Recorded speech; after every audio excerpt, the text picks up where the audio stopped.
Hey everybody, welcome back to Breakfast with Bob. We're beautiful Edmonton, Canada. My name is Bob Babbitt. We're brought to you by Master Spas, SFuels Go Longer, Quintana, HOKA, One, Forum, Smart Swim Goggles, Zoot Sports, the original triathlon brand, Premium Plus Sports, and of course our Challenged Athletes Foundation. Our next guest, Oceanside 70.3 champion, Mr. Jackson Laundry. That sounds pretty nice, huh? Not bad, yeah. I think that might be the first time I've been introduced that way. So you like? Now you have champion? Pretty good. I mean, I wouldn't mind. Get this guy a little closer. Canadian PTO Open champion. Exactly. A little better, but we got to work on that. So you think this is the biggest prize purse we've ever had in Canada for triathlon? $1 million? In Canada, yeah, it probably is. There's been some big races here, but they've been like world triathlon events and things like that. And there's been the 70.3 World Championship here, but that's not quite as big. So it's not when you're talking $1 million. Yeah, this is going to be $100K for first. Yeah. And you seem to like the bigger stage, right? The bigger stage, brighter lights, good field, tough course with some climbing, little punchy ups, a little technical, right? You got to be able to handle a bike. Yeah. This is my kind of course. Lots of variability on the bike.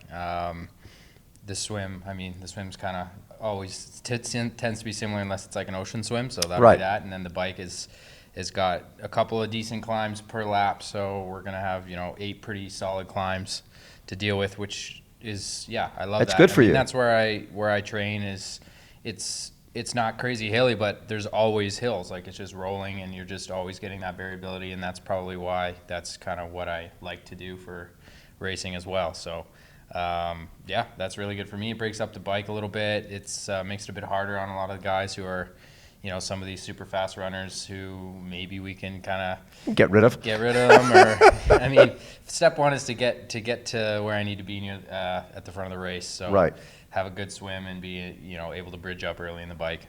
Well, and what's good about this course is when you're talking about bridging up on a bike with a 20-meter draft rule, if you bridge and you can get rid of people, it's hard for them to sit in.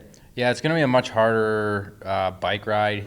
I still think there will be some packs, but you're not getting much of a draft, so it's more just being where you want to be, kind of working with those guys to kind of set your pace, and there might be a tiny bit of a draft, but the guys who kind of struggle on the bike are gonna feel it for sure. Yeah, and when you look at that Oceanside race, we're talking 2-time Olympic gold medalist Alistair Brownlee, fellow countryman Lionel Sanders, who's been on a big-time roll, Ben Canute, who'd won the event, and actually did the same exact time to the second as he did in Oceanside in October, and Rudy Von Burt. So you had sort of a little bit of an all-star field as you guys were running along the strand there in Oceanside. Yeah, that was obviously my probably my best result thus far. Obviously, 5th at 70.3 Worlds last year was really solid as well. But that was kind of the first time I'd won against these guys who have Olympic gold medals and Lionel Sanders and the likes of them. So that was a huge day for me, and it just reinforced what I believe, that I can win on these big races. So that was a good step, but also you had some really solid guys, but here you have 3 times as many really solid guys, at least probably 5 times. 5 times as many. Well, when you put $1 million up, that sort of brings people out of the woodwork a little bit. For sure. So really looking forward to it. I mean, this course is probably pretty similar to Oceanside, really. It's kind of the hilly bike. Swim's different, but hilly bike and a flatter run, and I've tended to excel on these courses, and this is what my build for the whole last 3-4 months has been working towards, is this race. So I'm ready, and I just did a couple weeks at altitude there to get the boost I need, and can't wait to get out there. Well, and you win at Oceanside, 3rd at Mount Tremblant, 4th at Chattanooga. You've had a really solid season with this as the goal early on. Right, yeah, like Oceanside was fantastic, no question, but that was never. I was not in peak form. Nobody was in peak form for racing. It's early, but, April, yeah. But for what I was able to do that day, compared to the fitness I have now, I really do believe I'm going to be able to elevate my game quite a bit for this race. So is everybody else. So it's just a question of who can hit their form and who puts it together and does all the little things right. And I know I'm gonna be able to execute a good race, barring any disasters, can't get sick, can't crash, anything like that. But there's a lot of really great talent here, so I might have a perfect day and still be 5th or 8th or 10th, and that might be the way it goes. So can't wait to see what happens, and just this is the first PTO Open, and I'm excited to be part of it and put my mark on it. Well, and for it's you and it's Lionel, and talk about home turf, and this is really important, right? Winning a race like this can sort of change the trajectory of your career. Oh, absolutely. Yeah, we've seen that with many people. Like if they get an unexpected kind of win at one of these races, it just puts them in a whole new level. So hoping that's me, but I've raced here. There's a lot of people who are racing who have raced here, who raced in the ITU, and right, things like that. But for me, I raced here as an age group athlete in 2014 when it was age group world championship, and I got a bronze medal in the age group race for the Olympic. Similar course. It might be almost the exact same course. I still have to get out there, and because that was 2 laps of 20K. So, I mean, totally different level, but that was when I was kind of newer, and it was exciting to be at a world champs, and that was my last age group race, and then kind of went on to the pro ranks the next year. When you made the move from age group to pro, were you thinking Olympics, or was it always longer distance? It was more focused on the non-drafting Olympic distance at first, and then moving towards 70.3. I did do some ITU racing, and I had some success, but nothing, not at the world level at all. Right. So I knew that my strength was going to be a non-drafting bike ride, and the swim was always going to be something I have to work towards getting to where I wanted to be, and now I'm kind of getting there finally. But back then it wasn't close, so it was ITU was more of an experience and sort of a development pathway for me. What's turned it around for you, or it's just been time in the sport? A lot of times it's just every year you get a little better. We were just talking to Alistair Brownlee, and you have breakthroughs where you realize when he was in the 2008 games, it's like, hey, I was leading for an hour and 30 minutes, and then the last 10 minutes I sort of fell off, so I'm there. Yeah. Was there a moment for you where you felt like, okay, I'm with these guys, I should be able to beat them? Yeah, it's more been, like you said, those small gains every year has been sort of my MO. I haven't thought about where I want to get to. I just think about getting better than I was in the last race. So I've kind of done that little by little, and then sort of in last year really is where I started to, I got into the Collins Cup. I had success there, won my heat in the Collins Cup, and I 5th at 70.3 Worlds, and then these things sort of start encouraging that belief more and more that I really can compete at the top of these guys, and it just keeps getting more and more positive towards that direction. So I think this will be another day where I can show that, and hopefully have that day I want, and being on home soil is cool. You're gonna have that little bit of extra motivation from the crowd, and I just can't wait. That's so fun. So there's when you look at a race like Oceanside, and you've got a 2-time Olympic gold medalist, and you can either be intimidated by it and sort of sit back and go, well, if this is what Alistair's doing, I should be sitting with him.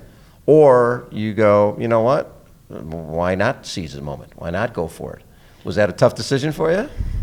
Yeah, it's, I don't know if there was any, I guess there kind of was a moment where I realized like I can actually win this race, and let's go for it. But that was with about 5K to go in the run. Right. But prior to that, it was just, try to stay relaxed and stay where you need to be. Don't do anything too aggressive because it's still a long race. It's a 3-hour and 45-minute race. So you're not going to win it. And when you're with those guys on the bike, you're not going to get away on the bike. You're not going to, drop them at the start of the run and run away with it. You've got to kind of pace your race and pick your moment, and that's what I did there and that's what I hope to do here. So, he's going to probably want to get one back on me for sure, because I don't think he really even knew I had a chance or who I was at the start of that race, and rightfully so. I mean, he's double Olympic champion. It's going to be him all the way. So can't wait to race with him again. But it was pretty exciting that he got the late edition, because it's always fun to kind of see how these battles play out on different courses, and any time you get a chance to win or to try to win against an Olympic champion is It's pretty, a good thing. pretty You want the special. best guys You there. don't get those opportunities all the time, so Hard, yeah. it's going to be awesome. During that Oceanside race, you could see Lionel the turns, right? And he was flying. Yeah, he was moving. Honestly, he had an off bike. He had some nutrition problems and sort of he didn't really catch us on the bike at all. Actually, he Right. lost a few seconds. So, Yeah. I actually, I knew where he was. I knew what was happening, and he was working a little bit of time back. But I knew that he wasn't going to be able to catch me. Right. Just with the way that I felt and how I knew I was going to be able to finish strong. I was actually very surprised to see that he worked his way into second because he closed very well. He really did. He was flying there at the end. Yeah, that was pretty exciting. But that was the first time I beat Lionel, and he got me back at Mont Tremblant pretty handily. So I've got to show that I can compete with him again at this race. So back in 2000, was it 18, 19, crashed, broke your shoulder, scapula, surgery, 2 surgeries. Yeah. Was there a point where you wondered, am I going to get this back? Am I going to? Because that's hard when you have something like that and you don't know if you're going to get back to where you were. Yeah, that was definitely tough. I stayed pretty positive for the most part. Obviously, right at the very first couple days when you don't quite have the full diagnosis or the full treatment plan, it's a little uncertain. But once I kind of found the right doctor and, my surgeon was quite confident I'd be able to get back to my full ability in the swim. Right. So that was fantastic. And then it just became total focus on recovery. And, I crashed late in September in 2019. So it was okay. The season's over. Let's focus for next. Right. And then COVID hits. And then COVID hits. So, but I got back and I actually was able to race once before COVID in March there in Mexico and came second to Matt Hansen. So that was a great day for me to say, okay, I can do this again, and now let's just see where I can find some races this year. So 2020 was a bit of a up and down year, but definitely was a step in the right direction towards 2021 being a pretty big breakthrough for me.